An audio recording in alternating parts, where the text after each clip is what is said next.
Bagi sahabat yang nasionalis pasti sangat menginginkan Indonesia bisa menjadi negara kuat, negara berpengaruh dan menjadi pengendali dunia. Atau dalam bahasa umumnya diistilahkan Indonesia menjadi negara global player. Untuk menjadi global player harus ada yang Indonesia dominasi. Indonesia harus punya alat tawar, Indonesia harus punya alat penggentar, dan Indonesia harus ada yang didominasi. Kita menengok sebentar tentang dominasi pada setiap negara untuk bermain dan untuk mempengaruhi negara lain. Atau bahkan mempengaruhi kawasan. Atau lebih hebat lagi, mempengaruhi wilayah yang jauh dari kawasannya sendiri atau homelandnya mereka. Namun tetap mempengaruhi wilayah negara yang jauh tersebut untuk tunduk, takluk, dan taat.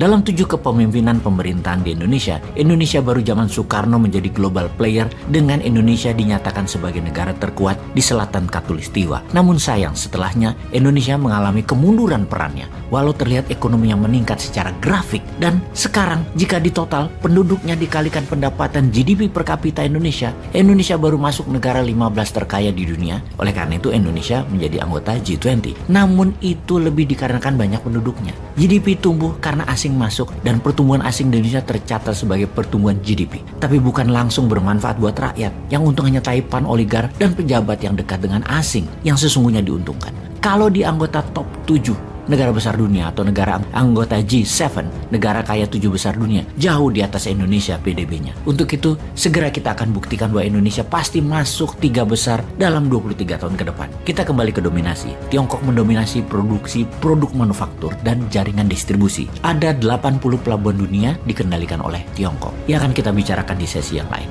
Amerika mendominasi digital informasi dan komunikasi dengan internet WWW-nya, WA atau WhatsApp, FB, Instagram, Snapchat, search engine Google, software Microsoft, Oracle. Mereka menguasai 60% satelit dari 8.000 satelit yang ada di dunia ini. Sungguh, 60%-nya itu milik Amerika. Saudi Aramco 40% penghasil minyak dunia. Hollywood menguasai 70% film dunia. Kosmetik dan kecantikan dikuasai oleh Korea Selatan. Militer, alatnya dikuasai oleh Amerika, yang anggaran militernya per tahunnya sama dengan anggaran militer seluruh dunia jika digabungkan. Industrial military kompleks produsen senjata merupakan 60% senjata dunia itu dikuasai Amerika, yang kalau dinilai, nilainya adalah kira-kira 20% PDB-nya Amerika.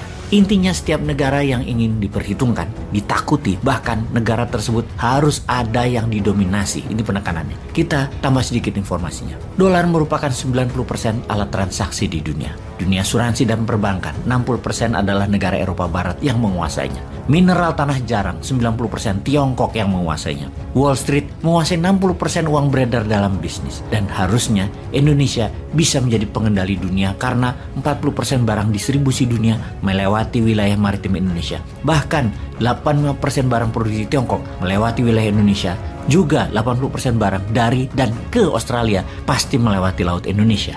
Nikel, kelapa sawit, batu bara, emas, dan puluhan tambang mineral, serta produk alam lainnya yang Indonesia miliki adalah top 3 produsen dunia di setiap komoditas tersebut. Namun Indonesia belum menjadi price maker, masih price taker, belum mengendalikan distribusinya, belum bisa mengendalikan harganya. Untuk itu, serial video narasi kita akan terus membahas hal seperti ini, memberikan masukan akan road Indonesia to become global player. Indonesia emas di tahun 2045, Indonesia global player pasti. Video narasi kita akan terus menginformasikan berita tentang politik kawasan atau geopolitik banyak negara. Ada 200 negara di dunia ini yang GDP per kapitanya di atas $12.800.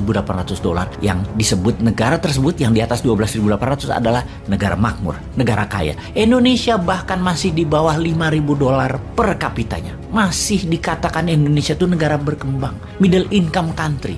Tapi segera kita akan ke sana, ke $12.800 per kapita. Atau rata-rata kalau dalam rupiah nilai tersebut saat ini adalah 190 juta rupiah. Pendapatan orang per kapita per tahunnya. Itu baru sangar. Karena Indonesia punya semua sarana untuk menjadikan Indonesia negara kaya. Rakyatnya sejahtera, rakyatnya sehat, rakyatnya pintar, dan negaranya berpengaruh. Semua kita punya sarananya. Langkah pertama adalah Indonesia kalau ingin mencapai itu semua adalah memfokuskan Indonesia menjadi negara produsen, yaitu hasil tambang 100% harus di-refining di Indonesia. Bukan hanya menjual belikan bahan mentah atau bahan tambang setengah jadi, seperti hanya masuk smelter. Jangan pangan, namun harus selesai dimurnikan atau di-refining. Hal itu untuk sumber daya alam di bawah permukaan tanah. Sementara yang di atas permukaan tanah, hasil pertanian dan perkebunan harus bisa memproduksi 4 kali kebutuhan nasional agar kita bisa menjadi lumbung pangan wilayah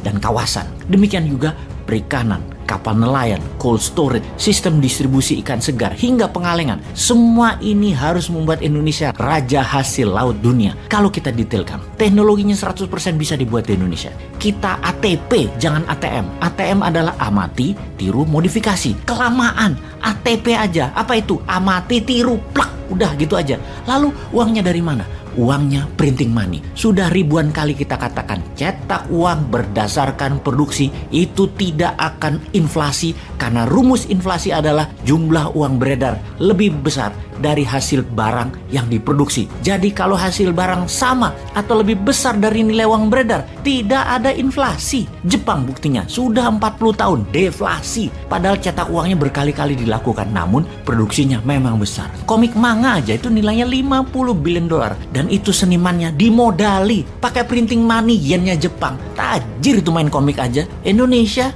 ya udahlah, nggak usah dibandingkan. Tapi ini ide. Anda semua harus paham bahwa printing money itu hal yang biasa selama uang beredar sama dengan hasil barang yang diproduksi. Kita akan cerita panjang tentang strategi untuk menjadikan Indonesia negara global player, termasuk menjadi negara penakluk pemersatu ala Gajah Mada. Bagaimana memainkannya? Kita ambil balik Timur yuk. Kita bikin makmur Indonesia bagian timur yuk. Kita mainkan 3 negara Pasifik yang bakal merdeka yuk. Masa kita kalah sama Tiongkok sih? Kita kan lebih tua 4 tahun dari Tiongkok. Indonesia tuh merdekanya tahun 45, Tiongkok tahun 49.